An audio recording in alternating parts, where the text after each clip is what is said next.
സ്ത്രീധനം വാങ്ങുന്നവരാലോചിക്കാം, പണം ഭാര്യയുടെ ഭാഗത്തുനിന്ന് വാങ്ങിയിട്ടുണ്ടോ, പിന്നെ അധികാരവും ഒരു കുടുംബം മുന്നോട്ട് കൊണ്ടുപോകാനുള്ള നിങ്ങളുടെ ആ ഒരു പവർ നിങ്ങൾക്ക് അതോടുകൂടെ നഷ്ടപ്പെട്ടു പോകും. ഒരു സംശയവും വേണ്ട. അവിടെ സുഹൃത്തുക്കളെ, സ്ത്രീധനം ആവശ്യപ്പെടാത്ത ഒരാൾക്ക് നിങ്ങളെ പെൺകുട്ടിനെ കൊടുക്കുക. എന്തിനറിയൂ?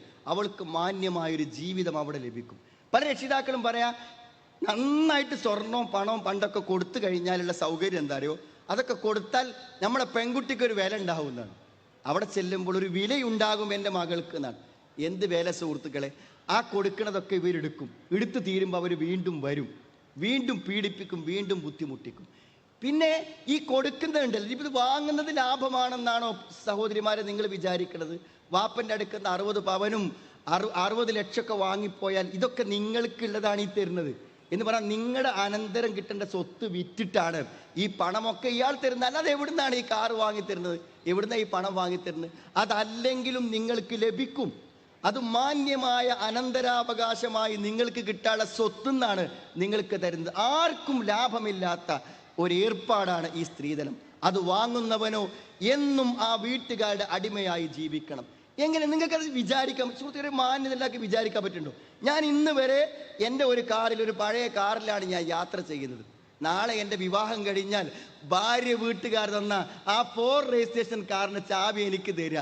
എന്നിട്ട് ഞാനിത് കൊണ്ടെടുക്കുമ്പോൾ ഇടയ്ക്കിടയ്ക്ക് ഒരു ചോദിക്കുക, എവിടെയാണ് ഇപ്പോൾ വണ്ടി, എവിടെ ഇപ്പോൾ കാറുള്ളത്, എങ്ങിട്ടേ പോയിന്നത്, എന്തേ പറ്റിയത്, എവിടെയെങ്കിലും വീട്ടിൽ വൈഫ് ഹൗസ് കൊണ്ടുപോയി നിർത്തുമ്പോൾ സൂക്ഷ്മമായി നോക്കിയിട്ട് എന്തതിന് ഇവിടെ ഒരു വര, ഇത് എവിടെ തട്ടി, എവിടെ ഇതിൻ്റെ ബാക്ക് ഭാഗം, ഇതിനൊക്കെ കണക്ക് പറഞ്ഞൊരു വണ്ടി കൊണ്ടു കൊടുക്കുന്നതിൽ എന്ത് മാന്യതയാണ് സുഹൃത്തുക്കളെ ഉള്ളത്?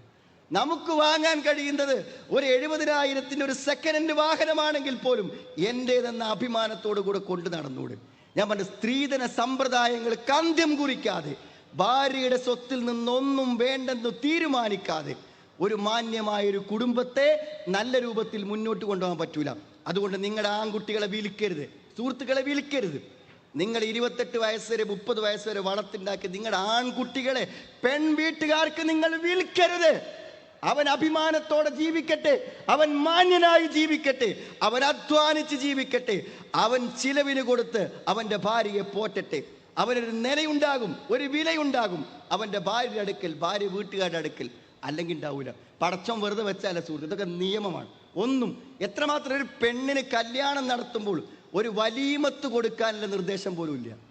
ഒന്നും കൊടുക്കണ്ട. വലീമത്ത് കൊടുക്കാൻ പറഞ്ഞത് പുരുഷനോടാണ്. നമ്മുടെ നാട്ടിലൊക്കെ ഹാളിലേക്ക് കൊണ്ടുപോകുന്ന സമയത്ത് ഭർത്താവ് വാങ്ങിച്ച ഡ്രസ്സിൻ്റെ പുതിവെണ്ണ് ധരിക്കണമെന്ന് നിർബന്ധമാണ്. അപ്പം അത് മാറ്റിയിട്ടേ കൊണ്ടുപോകുള്ളൂ വീട്ടിൽ നിന്ന് ഇറങ്ങുമ്പോൾ.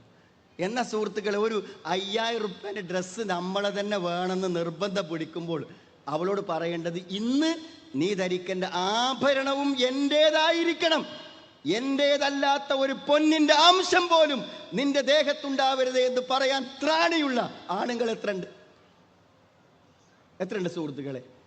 ഭർത്താവിൻ്റെ പെങ്ങന്മാരും ബന്ധുക്കളും വന്ന് മാറ്റുമ്പോൾ ഇതുവരെ ഇട്ടതും വാങ്ങിയതുമായ എല്ലാ ഡ്രസ്സും അഴിച്ചു വെച്ച് എന്ത് ചെയ്യാണ് ഭർത്താവ്? ഇന്ന് ഭർത്താവിൻ്റെ കർച്ചീഫേ പറ്റൂ, ഇന്ന് ഭർത്താവ് വാങ്ങിത്തന്ന ഇന്നർവയേഴ്സേ പറ്റൂ എന്തൊക്കെ നിർബന്ധം പിടിക്കുമ്പോൾ അഭിമാനമുണ്ടോ നിങ്ങൾക്ക്?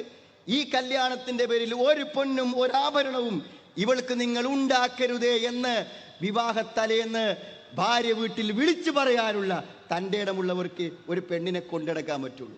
അതുകൊണ്ടാണ് ഖുർആൻ പറഞ്ഞത്, വബിമാ അൻഫഖൂ മിൻ അംവാലിഹിം, നിങ്ങളുടെ സമ്പത്ത് നൽകിക്കൊണ്ടാണ് നിങ്ങൾ ആ അധികാരവും അവകാശവും സ്ഥാപിച്ചെടുക്കേണ്ടത് എന്നാണ്. അങ്ങനെ കൊണ്ടുപോവുകയാണെങ്കിൽ മരണം വരെ നമുക്ക് ആ കുടുംബം നിയന്ത്രണത്തിലാകും. നമ്മൾ പറയുന്നത് പോലെ മുന്നോട്ട് പോകാൻ പറ്റും. ധാരാളം കാര്യങ്ങൾ നമ്മുടെ ബന്ധങ്ങളെ ഊഷ്മളമാക്കി കൊണ്ടുപോകാൻ ഇസ്ലാം നമുക്ക് നിർദ്ദേശിച്ചിട്ടുണ്ട്. അതൊക്കെ നമ്മൾ പാലിച്ചുകൊണ്ട് മുന്നോട്ട് പോകുമ്പോൾ നല്ലൊരു ദാമ്പത്യം സാധ്യമാകും.